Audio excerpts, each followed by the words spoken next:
Começando agora mais um Se Liga Terceira Guerra. Um episódio especial para entender o clima tenso que está se formando no mundo. Conflitos se intensificam, potências se movimentam, a gente te mostra o que está acontecendo e o que isso pode significar para todos nós. Hoje é 27 de junho de 2025. Vamos dar uma olhada rápida no cenário global. Um cessar-fogo bem tenso no Oriente Médio, né? Depois daqueles dias de conflito direto entre Irã e Israel. Aí tem a guerra na Ucrânia, com a Rússia adaptando táticas, buscando apoio, aquela coisa toda. Movimentações quentes também no Indo-Pacífico, envolvendo China, Taiwan, Filipinas. E decisões, históricas da Organização do Tratado do Atlântico Norte sobre gastos militares. Muita coisa. Ok, vamos tentar desembrulhar isso. Começando pelo Oriente Médio.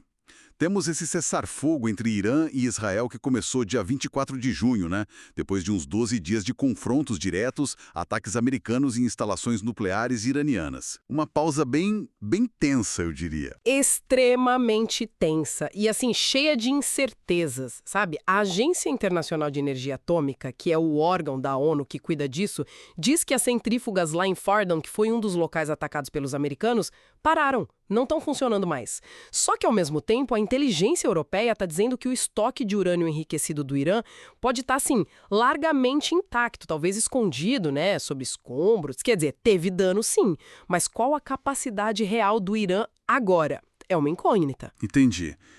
E as negociações nucleares entre Estados Unidos e Irã devem voltar, certo? Mas parece que ninguém mudou muito de ideia, né?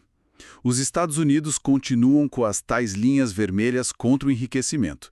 E o Irã insiste no direito de enriquecer. Chegou até a suspender a cooperação com a Agência Internacional de Energia Atômica. Isso complica tudo, imagino. Muito. E o que deixa ainda mais complexo é a dinâmica interna lá no Irã. Tem os relatos de que uma facção mais, digamos, pragmática, que apoiaria a diplomacia, está ganhando espaço. Mas, por outro lado, o líder supremo Khamenei, talvez até mais isolado, continua firme dizendo que não vai se render. Essa tensão interna, pode definir o rumo das conversas. E claro, né, com essa trégua no conflito maior Irã e Israel, os olhos voltam para Gaza de novo. A violência continua lá, como naquele ataque israelense recente que matou civis distribuindo ajuda. Uma tragédia. Nossa. Mudando de região agora. Leste europeu.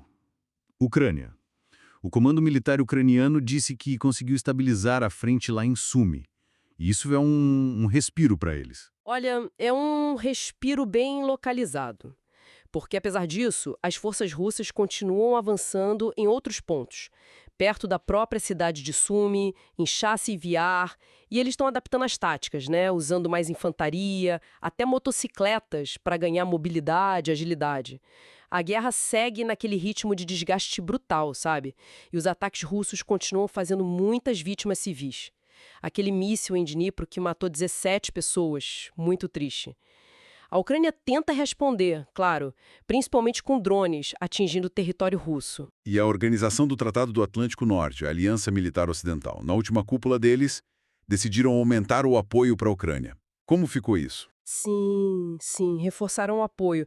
Deram uma ajuda específica para drones, para comunicações via satélite, mas o recado mais forte mesmo foi outro. A Rússia vista ali como a maior ameaça direta. E, a percepção é que ela pode estar se preparando para um conflito maior com a aliança daqui a uns anos. E, para piorar, teve aquela informação da inteligência sul-coreana indicando que a Coreia do Norte poderia enviar tropas para lutar junto com a Rússia, já nos próximos meses. Isso, eleva muito a atenção. Que cenário, hein? Preocupante mesmo. E, do outro lado do mundo, como você mencionou, Indo-Pacífico. A situação continua agitada por lá. Muito agitada. A China mantém a pressão sobre Taiwan, foram dezenas de aeronaves, navios detectados perto da ilha só nos últimos dias. Pequim também mandou um recado direto para as Filipinas, né, sobre aquela história de instalar mísseis americanos no território filipino. E como resposta a essa postura da China, o Reino Unido e a Austrália fizeram operações conjuntas, aquelas liberdades de navegação no mar da China Meridional. Entendi. Mas, no meio dessa tensão toda, teve um sinalzinho de pragmatismo. Um acordo Estados Unidos-China sobre terras raras. Como foi isso? Exato. Foi um entendimento para acelerar a exportação desses minerais, que são super críticos para a tecnologia, para a defesa. Isso mostra uma coisa interessante, né? Mesmo com a rivalidade militar, estratégica lá em cima, a interdependência econômica ainda força alguma cooperação. Bem pontual, mas força. É por pura necessidade mesmo. Faz sentido. E para a gente fechar esse giro pelo mundo, aquela decisão que chamou muita atenção na cúpula da Organização do Tratado do Atlântico Norte, o aumento dos gastos militares. Foi isso mesmo? Foi um acordo realmente histórico. Todos os 32 países membros, todos eles, concordaram em elevar os gastos com defesa para 5% do produto interno bruto, do PIB, até 2035. É uma meta muito, muito ambiciosa e vai ser dividida, né? Uma parte para gasto em detalhes diretos, outra para investimentos em áreas como infraestrutura crítica, inovação tecnológica. O secretário-geral da Aliança chegou a falar em adotar uma mentalidade de guerra, sabe? E muitos analistas dizem que essa mudança toda tem muito a ver com a pressão que o Donald Trump vinha fazendo, né? Cobrando mais investimento dos aliados. Importante lembrar também, né, que a instabilidade não está só nesses lugares.